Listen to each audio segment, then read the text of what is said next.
আওয়ামী লীগের কোনো লেখায় শহীদ আপনার শেখ মুজিবুর রহমান বলা হয়নি। আমরা নামাজ রোজা করলে, আমরা ন্যায় বিচার করলে, আমরা সুশাসন করলে তার স্বপ্ন পূরণ হবে এবং তার আত্মা শান্তি পাবে। বঙ্গবন্ধু তো আরো বেশি একেবারেই জানতেন না, ঘুম থেকে উঠেছেন, তাকে মেরে ফেলা হয়েছে শহীদ। এবং তার সঙ্গে অন্যরা, তারা তো প্রচলিত আইনে বা শরীয় আইনে কোনো আইনেই তারা মৃত্যুদণ্ডপ্রাপ্ত নন, তাহলে তাদেরকে হত্যা করা হয়েছে, তারা শহীদ। আর অন্য দৃষ্টিতে সেখানে একেবারে অবলা নারী ছিলেন, তারপরে মাসুম বাচ্চা শিশু রাসেল ছিলেন, তাকে হত্যা করার তো কোনো আইন বা কোনো ধরনের বৈধতা নেই, মানবতার কোনো স্তরে এটা পড়ে না। তো এইগুলি হয়েছে। এগুলো দেখেন আজ পর্যন্ত, আমার আগে তো আরো অন্তত এই ঘটনার সাক্ষী বা এই ইতিহাস জানা আরো অন্তত লক্ষ লক্ষ আলেম বাংলাদেশ থেকে যারা দুনিয়া থেকে বিদায় নিয়েছেন, কোন আলেম কিন্তু এটাকে সরাসরি দলিল দিয়ে সমর্থন করেন না। এবং কোন আলেম, কোন ইসলামী দল, কোন সাধারণ ইসলামপন্থীরাও এর সঙ্গে জড়িতও না, একে সমর্থনও করেননি। কোন আলেম এর পক্ষে একটা কলমও লেখেন নাই। আমিও সেই সুরেই কথা বলছি, আমি তো নতুন কিছু বলছি না। এরপর যে স্বাভাবিকভাবে তার দলের লোকেরাই প্রথম শহীদ বলতেন না, কারণ তাদের মধ্যে আবার এক ধরনের ইসলামের থেকে একটা দূরত্ব ছিল। তারা মনে করতেন যে শহীদ বোধহয় এটা একেবারে পাকিস্তানি পরিভাষা। শহীদকে তারা মনে করতেন, স্বাধীনতা বিরোধীরা এটা বলে, শহীদ বলাটা এটা বোধহয় আওয়ামী লীগের আদর্শের পরিপন্থী মনে করতেন। সেই জন্য আপনি দেখবেন যে ৭৫-এর ১৫ আগস্টের এই নির্মম নিষ্ঠুর ঘটনার পর কেউ কিন্তু আওয়ামী লীগের কোনো লেখায় আপনার শহীদ আপনার শেখ মুজিবুর রহমান বলা হয়নি, এবং শাহাদত বার্ষিকী বলা হতো না। এই গত ১৫-১৬ বছর আগের থেকে শাহাদত বার্ষিকী বলা হচ্ছে, আগে মৃত্যুবার্ষিকী তারাই বলতো। তো এই জন্য আমরা মনে করি উপলব্ধি তাদের হয়েছে। এখন ১৫ই আগস্টকে জাতির পিতার শাহাদত বার্ষিকী বলা হচ্ছে। তার সন্তান এবং তার স্ত্রী, তার অন্যান্য আত্মীয় স্বজন যে ১২ জন, ১৩ জন, ১৭ জন শহীদ হয়েছেন, সকলকে শহীদ বলা হচ্ছে এবং মানুষ সেভাবে দোয়া করছেন। তার অবদান অনেক, তার নেতৃত্বেই তো আপনি দেশ সংগঠিত হয়েছিল, দেশ স্বাধীন হয়েছিল। বিশেষ করে ২৫শে মার্চের সেই ভয়াবহ পাক বাহিনীর অত্যাচারের পর জাতি যে সংগঠিত হলো, এরপরে যে দেশ স্বাধীন হলো, এগুলি তো স্বীকার করতে হবে। এখন আমরা সকল শ্রেণী মানুষ যে সম্মান লাভ করেছেন, যে অধিকার লাভ করেছেন, একটি দেশ হয়েছে। আলেম সমাজও কি পাকিস্তান হলে কি এই সম্মান পাইতেন? আলেম সমাজ এখন যেভাবে বিভিন্ন ক্ষেত্রে তারা নেতৃত্ব দিচ্ছেন, পাকিস্তানের একটি প্রদেশ থাকলে তারা কখনোই সেটা পেতেন না, অন্য কেউ পেত না। এই জন্য আমরা তার মাগফিরাত কামনা করি। তবে তার দলের এরাও আরও বেশি যদি তারা ধর্ম অনুসরণ করেন, আরও বেশি ইসলাম অনুসরণ করেন এবং নেতার জন্য দোয়া করেন, তাহলে তার আত্মা শান্তি পাবে। এবং ধর্মীয় যে রীতিনীতিতেই তাকে তার দোয়া, মোনাজাত এবং কোরআন খানি, তারপরে তার আদর্শের যে মানে সংস্কার প্রয়োজন হলে করা, এভাবে যদি অগ্রসর হই, এখন আর তাকে দেওয়ার মতো আমাদের কিছু নেই। এখন আমরা দোয়া করলেই, আমরা ইসলাম পালন করলে, আমরা নামাজ রোজা করলে, আমরা ন্যায় বিচার করলে, আমরা সুশাসন করলে তার স্বপ্ন পূরণ হবে এবং তার আত্মা শান্তি পাবে। সম্মানিত সুধী, এখন বক্তব্য রাখছেন বাংলাদেশ কওমি মাদ্রাসা বোর্ডের সম্মানিত মহাপরিচালক হযরত মাওলানা উবায়দুর রহমান খান নদভী।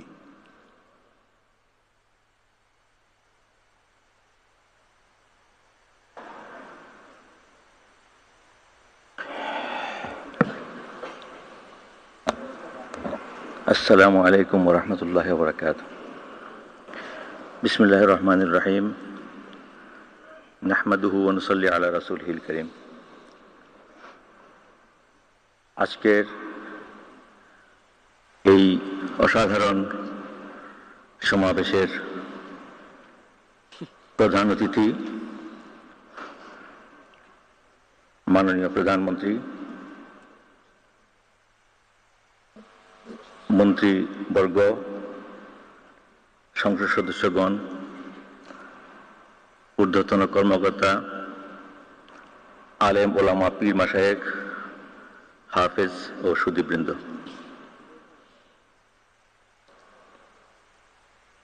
বাংলাদেশে কোরআন হেফজ একটি হাজার বছরের ঐতিহ্য এবং এই একটি মাত্র বিষয়ে বাংলাদেশ বিশ্ব চ্যাম্পিয়ন। গত 15 বছর যাবৎ 70, 80, 61টি দেশ যে আয়োজন করে, সেখানে বাংলাদেশের ছেলেরা প্রথম, দ্বিতীয় বা তৃতীয় হয়। সংস্কৃতি বা ক্রীড়া, শিক্ষা, বিজ্ঞান অন্য কোথাও এত সুস্পষ্টভাবে বাংলাদেশ অগ্রসর নয়। এবং এই বিষয়টি আজকে জাতীয় পর্যায়ে সবচেয়ে বড় একটি জায়গায় পৌঁছেছে। সেই অনন্য উচ্চতা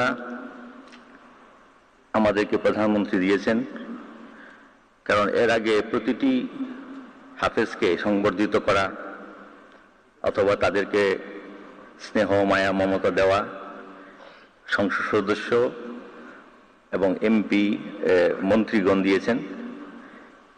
আমার ক্ষুদ্র অংশগ্রহণে আমি মনে হয় 20টি প্রোগ্রামে এসেছি, আর শত শত প্রোগ্রাম হয়, কোনো না কোনো এমপি অথবা কোনো না কোনো মন্ত্রী এদেরকে সংবর্ধনা দেন। কিন্তু আজকে আমরা আপ্লুত যে একটা অসাধারণ সময়ে আমরা পবিত্র কোরআনের এই বিজয়ীদেরকে পুরস্কৃত করতে যাচ্ছি, যে দিনটি বাঙালি জাতির জন্য খুবই কষ্টের। এর মাত্র 2 দিন বাকি, 13ই আগস্ট আজ। পবিত্র কোরআনকে নিয়ে জাতীয় পর্যায়ে যে সময়টা আমরা দিয়েছি, এর সওয়াব আমাদের শহীদগণ, বিশেষ করে জাতির জনক এবং তার পরিবার, সবাই এটা পাচ্ছেন। এবং এর ইহকালীন বরকত এবং কিছু স্পর্শ আমাদের মাননীয় প্রধানমন্ত্রী সহ বর্তমান দেশ সেবায় যে সরকার আছে তারাও পাবেন ইনশাআল্লাহ। প্রধানমন্ত্রীর আগমন এটা আকস্মিক কোনো ঘটনা নয়, কারণ তার মরহুম পিতা তিনি একজন খুবই মজলুম ব্যক্তি, যিনি তার জীবনের 55 বছর হায়াতের মধ্যে 14 বছরের মতো জেলখানায় ছিলেন। আর এই জাতির মুক্তির জন্য তিনি তার শেষ সবকিছুই তো দিয়ে গিয়েছেন। তিনি যে কাজগুলির সূচনা করেছিলেন সেগুলির সম্পূর্ণ হচ্ছে এবং ইনশাআল্লাহ এটা হবে, কারণ আল্লাহর পক্ষ থেকে এই সুযোগটি তার কন্যাকে দেওয়া হয়েছে। বহু বছর আগে বঙ্গবন্ধু যখন ক্ষমতায় ছিলেন তখন তিনি উমরায় গিয়েছিলেন। উমরায় বাদশাহ ফয়সাল তখন রুলার ছিলেন সৌদি আরবের। বঙ্গবন্ধুর একটা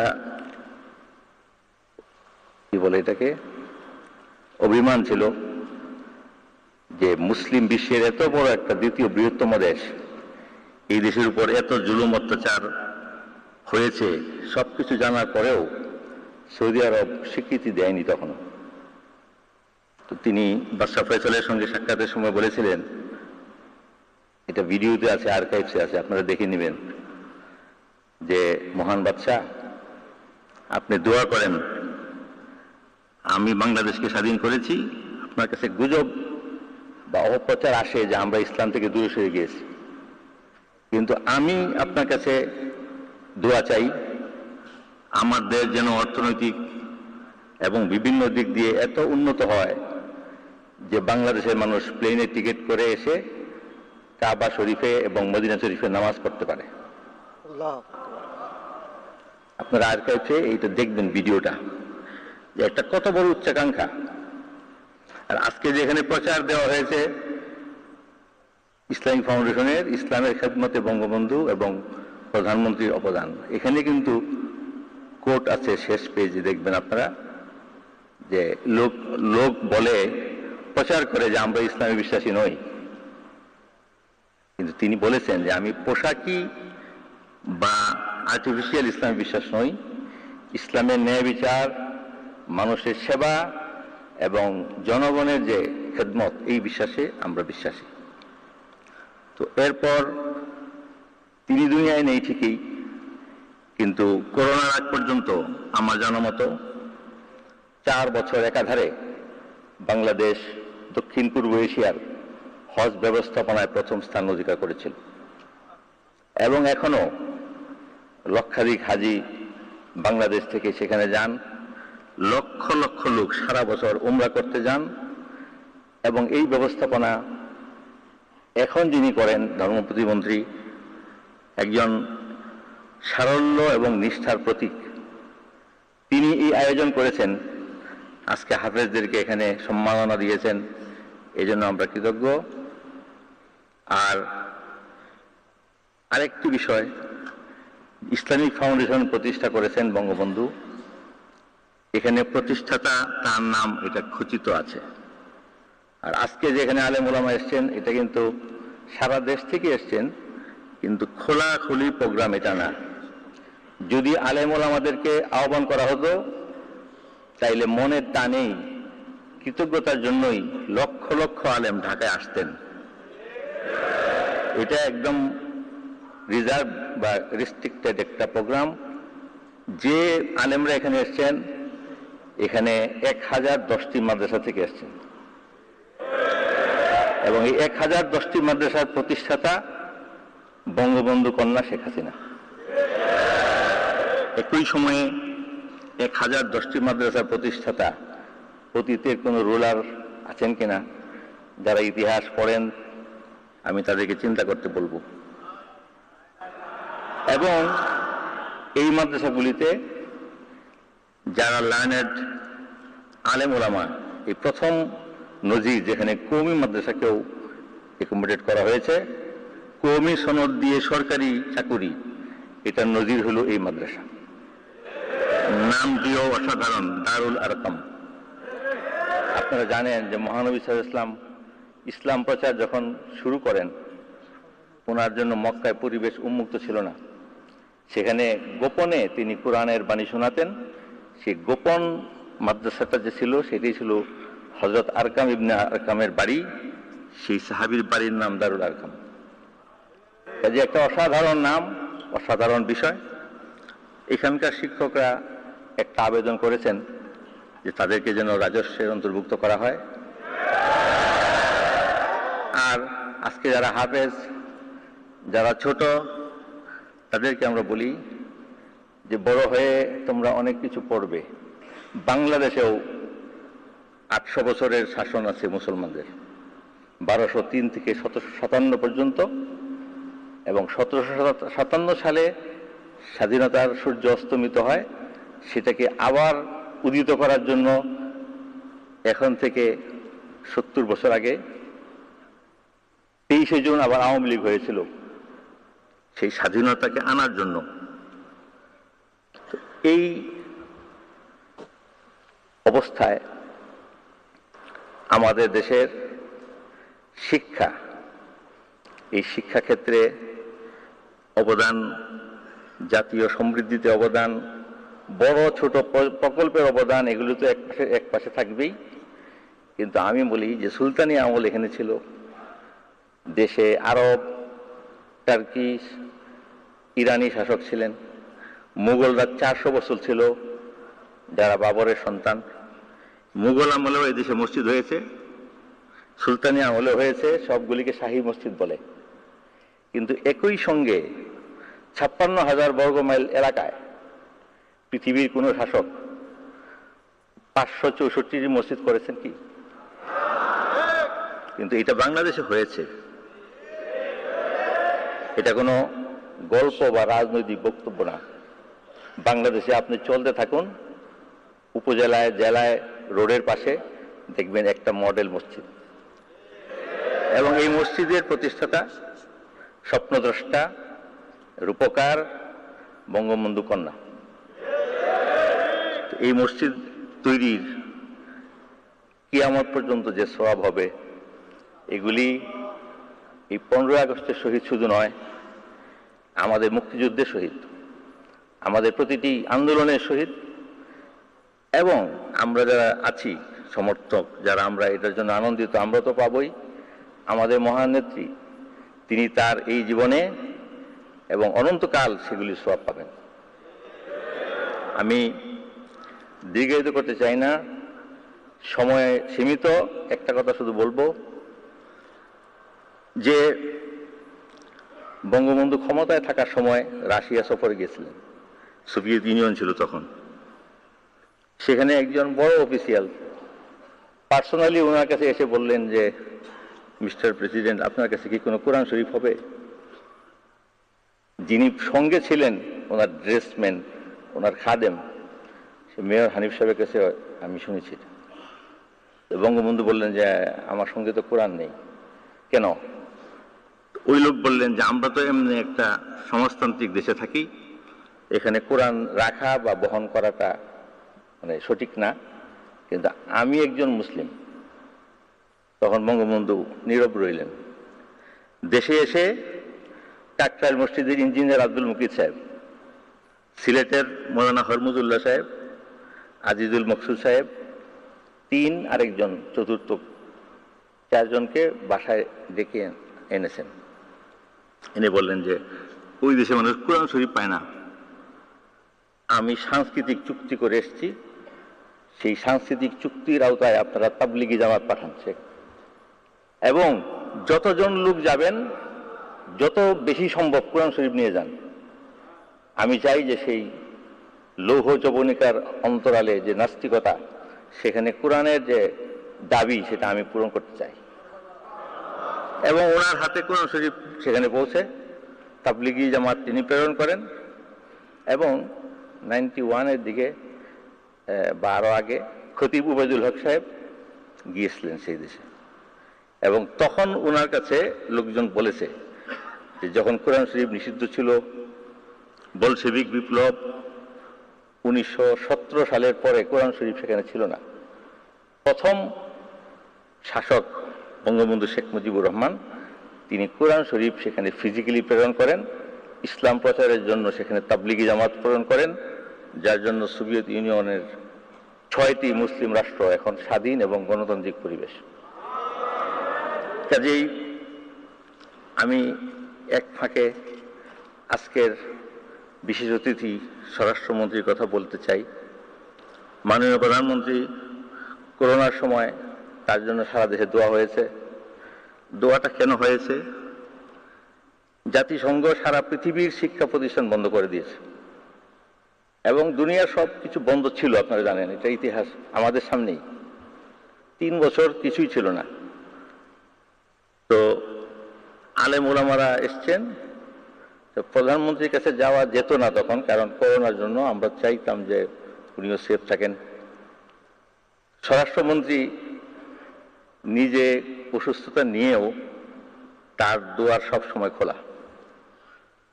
আমি মনে করি বিরক্তিহীন মিশুক ব্যক্তি এবং ধৈর্যশীল ব্যক্তি কামাল ভাই।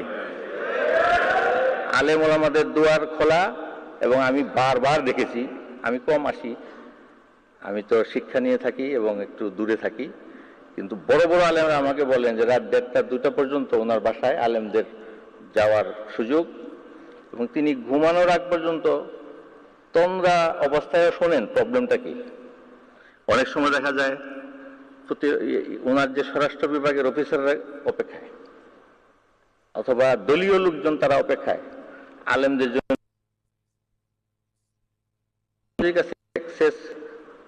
এটার বিকল্প হচ্ছে স্বরাষ্ট্রমন্ত্রীর কাছে বলা, এবং অনেক কিছুর সমাধান হয়েছে। সবচেয়ে বড় যে সমাধান, যখন হেফজখানাগুলি বন্ধ হয়ে গেল, আপনারা জানেন যে কোরআন শরীফ হেফজ করা একটা সাধনা, কঠিন কাজ।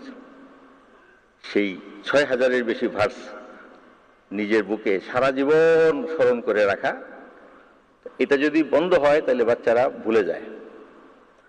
তখন করোনার সময় কি করা যায়? এটা তো অসম্ভব। কিন্তু প্রধানমন্ত্রীর কাছে যখন এটা বলা হলো, তিনি বললেন সীমিত আকারে স্বাস্থ্যবিধি মেনে হেফজখানা খুলে দাও। এই যে বিশ্বের সমস্ত স্রোতের বিরুদ্ধে একটা সিদ্ধান্ত, সেই সিদ্ধান্তের কারণে বাংলাদেশে হিফজ বা কওমি মাদ্রাসা বা ইসলাম চর্চা এটা যেভাবে উৎসাহিত হয়েছে, তার একটা প্রভাব সমস্ত এমপি মন্ত্রীর মধ্যে খেলে গেছে এবং ওনার দল সমর্থক সব মানুষের মধ্যে ইসলামের প্রতি একটা সফট কর্নার তখন থেকে আমরা লক্ষ্য করেছি এবং আমরা দেখেছি যে একটা অর্থবহ এবং গভীর সমর্থন তিনি পেয়ে গেছেন। এই সমর্থনটা নীরবে আছে, শত অপপ্রচার এবং দেশি বিদেশি ষড়যন্ত্র এবং বাংলাদেশের ভৌগোলিক ভূ রাজনৈতিক অবস্থানগত বা অর্থনৈতিক সব কিছুর ভেতরে যে ক্যাপ্টেন্সি, যে নাবিক এই দেশকে চালিয়ে নিচ্ছেন, এই 15 বছরটাও 20 বছরটা 25 বছরটাও কিন্তু থাকবে না। প্রতিটি সময় কি চলে যাচ্ছে। আমি মনে করি আমাদের পরেও যে প্রজন্ম থাকবে তারা স্মরণ করবে যে এই 15 বছর ভালো ছিল এবং সামনে কি আসবে সেটা আমরা জানি না, কিন্তু আমরা দোয়া করি, দেশের জনগণ দোয়া করে, কোরআনের পাখিরা দোয়া করে এবং এখানে অনেক ধরনের এভিনিউ আছে যেগুলি ওনার জন্য দোয়া বয়ে আনে। যারা ইসলামী রাষ্ট্রের কথা বলি আমরা, লক্ষ লক্ষ মানুষকে আশ্রয় দেওয়া, 10 লাখ তো একদম গোনা মানুষ যারা রোহিঙ্গা, তাদেরকে আশ্রয় দিয়েছেন তিনি। আপনাদের কেউ আছেন যে আপনার বাসায় একটা রোহিঙ্গাকে রাখবেন, নিজের বাড়িতে একটা ফ্যামিলিকে আশ্রয় দিবেন? কেউ আছে সাহস? কিন্তু না, উনি বলেছেন যে আমরা নিজেদের ভাত 2 ভাগ করে খাবো। এই কথাটা স্বর্ণাক্ষরে লিখে রাখার মতো। 10 লাখ অলরেডি আছে। এরপর কি আছে? আমাদের দেশে যেভাবেই হোক আমরা ছোট্ট দেশে চলছি, থাকছি, চলছি। সন্ত্রাস পৃথিবীর সবচেয়ে কম বাংলাদেশে। আলেমদেরকে বলি যে আপনার পাকিস্তানের দিকে চিন্তা করুন, গত 20 বছর প্রথম কাতারে সব আলেমকে কিন্তু হত্যা করা হয়ে গেছে। পাকিস্তানে আমরা গেলে দেখি আমাদেরকেও 4-5 জন গানম্যান পাহারা দিয়ে নিতে হয়, মাদ্রাসায় মসজিদে বন্দুক নিয়ে থাকতে হয়, নামাজের মধ্যে বোমা চলে। বড় বড় দেশ, তো বাংলাদেশে যত সমাবেশ হয়, রাত দিন ওয়াজ মাহফিল, আমরা কখনো এটা ভয় পাই না যে কেউ আমাদেরকে মেরে ফেলবে। মসজিদে আমরা এই ভয়টা পাই না যে কেউ আমাদেরকে বোমা মারবে। এই পরিবেশ পরিস্থিতি সরকার করে, কষ্ট করতে হয়, রাত দিন যারা দায়িত্বশীল তারা করতেই থাকেন। আর সমাজ থেকে শান্তিপ্রিয়তা, হাফেজ, আলেম, মৌলানা তারা চান যে এই দেশটা ভালো থাকুক। যে জন্য আজকে কোনো আনুষ্ঠানিকভাবে কোনো খারাপ কাজে কোনো আলেমকে পাওয়া যায়নি। এই দেশের ইমাম আলেমগণ, তাদেরকে আমি রাজনীতি থেকে দূরেই থাকুন, কিন্তু সত্যকে স্বীকার করাটা প্রয়োজন, শুকরিয়া এবং কৃতজ্ঞতার প্রয়োজন। সেই দিক থেকে আমি বলবো যে আপনারা যে অবস্থায় আছেন, যা কিছু পাচ্ছেন, সেগুলির জন্য আল্লাহ তাআলার কৃতজ্ঞতা আমরা করি। কোরআন শরীফে আল্লাহ তাআলা নিজেই বলেছেন, যদি তোমরা প্রাপ্ত রিজিকের, নেয়ামতের এবং শান্তির স্থিতির উপর শুকরিয়া করো, আমি সেটা বৃদ্ধি করে দেব। আর যদি সবকিছু পেয়েও তোমরা দেখেও না দেখার ভান করো, অকৃতজ্ঞতা করো বা নেগেটিভ চর্চা করো, ইন্না আযাবি লাশাদীদ, তাহলে এর চাইতে অনেক বড় দুরবস্থা, শাস্তি স্বরূপ তোমাদের উপর আসতে পারে। এই আয়াতের অনুবাদ করে এবং বেশি সময় নেওয়ার জন্য ক্ষমা চেয়ে আমি আমার কথা শেষ করছি। আসসালামু আলাইকুম ওয়া রাহমাতুল্লাহি ওয়া বারাকাতুহু।